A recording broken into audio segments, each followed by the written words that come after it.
সূরা বাকারা। বিসমিল্লাহির রহমানির রহিম। রহমান রহিম আল্লাহ তাআলার নামে শুরু করছি।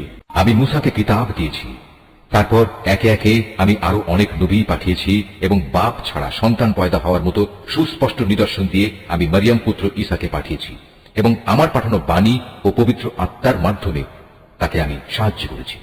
অথচ যখনই তোমাদের কাছে আল্লাহর কোন নবী আসত, তোমাদের মনোপুত না হলে তোমরা অহংকারের বশবর্তী হয়ে তাদের অস্বীকার করেছ। তাদের কাউকে তোমরা মিথ্যাবাদী বলেছ, আবার তাদের একদলকে তোমরা হত্যাও করেছ। তারা বলে, হিদায়াতের জন্য আমাদের মন ও তার দরজা বন্ধ হয়ে আছে। আসলে আল্লাহ তাআলাকে তাদের ক্রমাগত অস্বীকার করার কারণে তিনি তাদের উপর অভিসম্পাত করেছেন। অতঃপর তাদের সামান্য পরিমাণ লোকই আল্লাহর উপর ঈমান এনেছে। যখনই তাদের কাছে আল্লাহর কাছ থেকে কিতাব নাজিল হলো, যা তাদের কাছে মজুদ কিতাবের সত্যতা স্বীকার করে, তাছাড়া এর আগে তারা নিজেরাই সমাজের অন্যান্য কাফেরদের উপর বিজয়ী হওয়ার জন্য এই কিতাব ও তার বাহকের আগমন কামনা করেছিল। কিন্তু আজ যখন তা তাদের কাছে এলো এবং যা তারা যথাযথ চিনতেও পারল, তাই তারা অস্বীকার করল। যারা আল্লাহর কিতাব অস্বীকার করে, তাদের উপর আল্লাহর অভিসম্পাত নাজিল হোক। কত নিকৃষ্ট বস্তু সেটি, যার বিনিময়ে তারা তাদের নিজেদের মন প্রাণ বিক্রয় করে দিয়েছে।